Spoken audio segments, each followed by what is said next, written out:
अस्सलाम वालेकुम। आज का हमारा टॉपिक है सेल्स। हम देखेंगे कि अकाउंटिंग में सेल्स किसको कहते हैं। सेल्स बहुत इम्पॉर्टेंट कंसेप्ट है अकाउंटिंग का, बहुत इम्पॉर्टेंट अकाउंटिंग की टर्म है। जितनी भी अकाउंटिंग है उसमें सेल्स का एक अहम किरदार है, सेल्स यूज़ होती ही होती है। वैसे तो सेल्स का जो मायनी है वो है फ़रोख्त करना, किसी चीज़ को बेचना। अब अकाउंटिंग में इसकी प्रॉपर डेफिनेशन क्या है वो हम देखते हैं। द गुड्स, गुड्स कहते हैं चीज़ों को, अकाउंटिंग की ज़ुबान में सामान को, कोई भी चीज़। गुड्स आर परचेज, जब आप कोई भी चीज़ खरीदते हैं, परचेज कहते हैं खरीदने को। जब आप कोई भी चीज़ खरीदते हैं फॉर सेलिंग पर्पस, किस मकसद के लिए? बेचने की गर्ज से।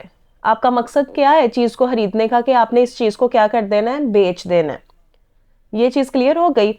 हम कोई भी चीज़ खरीदते हैं किस मकसद के लिए? बेचने के मकसद से।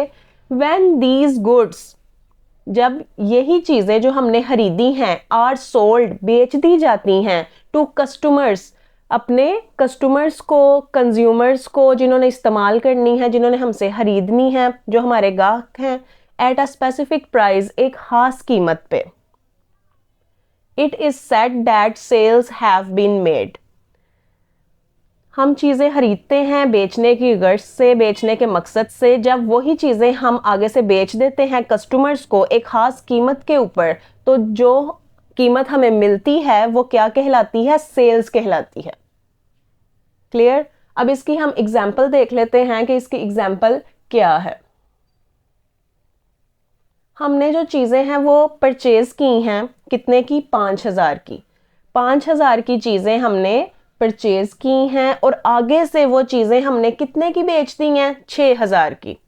5,000 की गुड्स हमने परचेज की, हमने आगे से वही 5,000 की गुड्स 6,000 में बेच दी। जो 6,000 है वो हमारी क्या है? सेल्स है। 6,000 हमारी क्या है? सेल्स है। अब कोई और एग्जाम्पल ले लेते हैं कि हम जो है फॉर एग्जाम्पल एक पेन जो है, ये पेन हमने परचेज किया है 50 रुपीज़ का।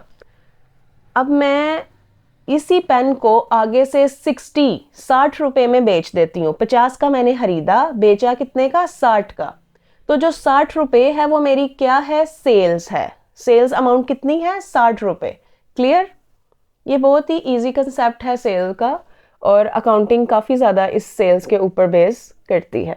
Thank you so very much.